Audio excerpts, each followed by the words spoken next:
तो जी आज दो खबरें हैं पाकिस्तानियों के लिए, इंडियंस और बांग्लादेश जो भी अपने कंट्री से आना चाह रहे हैं मलेशिया के लिए, उनके लिए। तो पहली खबर है जी उनके लिए जो कि कॉलिंग वीज़े का वेट कर रहे थे, उनके लिए खबर ये है कि कॉलिंग वीज़े का कोटा इस मंथ के एंड पे खुल रहा है। और गवर्नमेंट ऑफ मलेशिया की तरफ से अनाउंसमेंट हुई है कि जी वो काम कर रहे हैं, वो प्रॉपर कोटा देंगे इंडिया को भी, बांग्लादेश को भी, इंडोनेशिया को भी, पाकिस्तान को भी।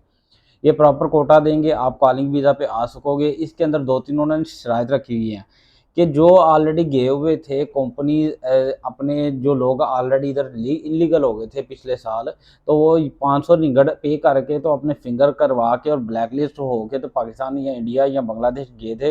वो लोग वापस नहीं आ सकते, उन लोगों को कॉलिंग नहीं दी जाएगी। नंबर 2 ये है कि जो कंपनी की तरफ से भागे हुए थे या कंपनी ने उनके ऊपर एफआईआर करवाई हुई थी या कंपनी ने उनके ऊपर रिपोर्ट कराई हुई थी कि यार ये बंदे हमारी कंपनी से भागे हुए हैं, तो वो बंदे भी वापस नहीं आ सकते, यानी कि वो बंदे भी कॉलिंग में हिस्सा नहीं ले सकते।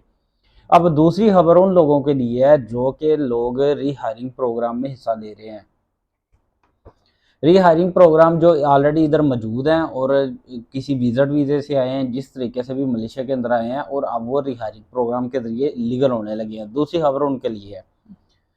ये इसमें जी पहली बात है, उन्होंने कहा है कि जो बंदे 31 दिसंबर 2020 से पहले भी दाखिल हुए हैं वो भी इसमें हिस्सा ले सकते हैं। बहुत सारे लोग हैं जो कि थाईलैंड से आए हुए हैं मलेशिया में, या किसी तरीके से भी, या गैर कानूनी या कानूनी तरीके से दाखिल हुए थे,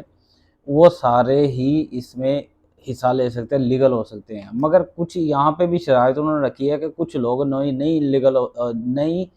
हो सकते हैं। कौन से लोग? जो कंपनी की तरफ से भागे हुए थे, यानी कि वही बात जो कॉलिंग वीज़े के प्रोसेस में है कि जो कंपनी में रिपोर्ट कराई हुई थी कि ये बंदा हमारी कंपनी से भागा हुआ है, किसी और कंपनी में काम कर रहा है, तो वो बंदे भी इसमें हिस्सा नहीं ले सकते इस दफ़ा की जो रिहायरिंग प्रोग्राम है। जिनकी उम्र 18 से 49 49 18 से 49 ईयर तक है, वो इसमें हिस्सा ले सकते हैं, और इससे कम या ज़्यादा वाले बिल्कुल नहीं हिस्सा ले सकते। और इसके अलावा ये है कि जी जो लोग ब्लैक लिस्ट होके गए थे, यानी कि ऑलरेडी वो फिंगर लगा लिए थे, उन्होंने ब्लैक लिस्ट हो गए थे, 500 रिंगट भी लास्ट टाइम उन्होंने अदा कर दिया था एयरपोर्ट से, 5 साल के लिए ब्लैक लिस्ट हो गए थे, वो किसी तरीके भी मलेशिया दोबारा दाखिल हो गए हैं, चाहे थाईलैंड से, चाहे किसी भी तरीके से, वो दोबारा दाखिल वो इसके लिए लीगल नहीं है, यानी कि वो इसमें हिस्सा नहीं ले सकते, वो अपने आप को लीगल नहीं कर सकते,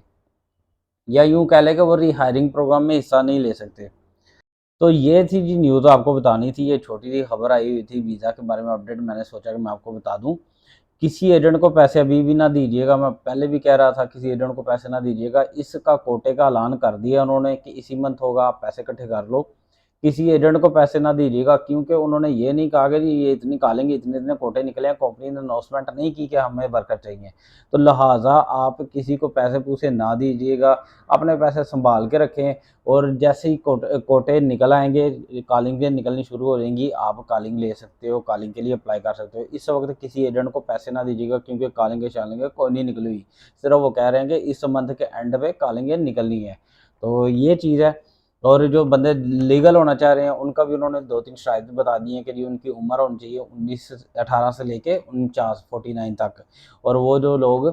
चाहे किसी भी तरीके मलेशिया में दाखिल हो चुके हुए हैं वो लीगल हो सकते हैं, बशर्ते कि वो ब्लैक लिस्ट ना हो, और कंपनी की उनके ऊपर एफआईआर या रिपोर्ट ना की हो, कंपनी की तरफ से वो भागे ना हो, वो भी इसमें हिस्सा ले सकते हैं। ये 2-3 चीज़ें थी आपके साथ शेयर करनी थी। अपना बहुत सारा ख्याल रखिएगा, मेरी वीडियो को लाइक कीजिएगा और चैनल को सब्सक्राइब भी कीजिएगा, दूसरों से भी कहिएगा इसको सब्सक्राइब करें। अस्सलाम वालेकुम।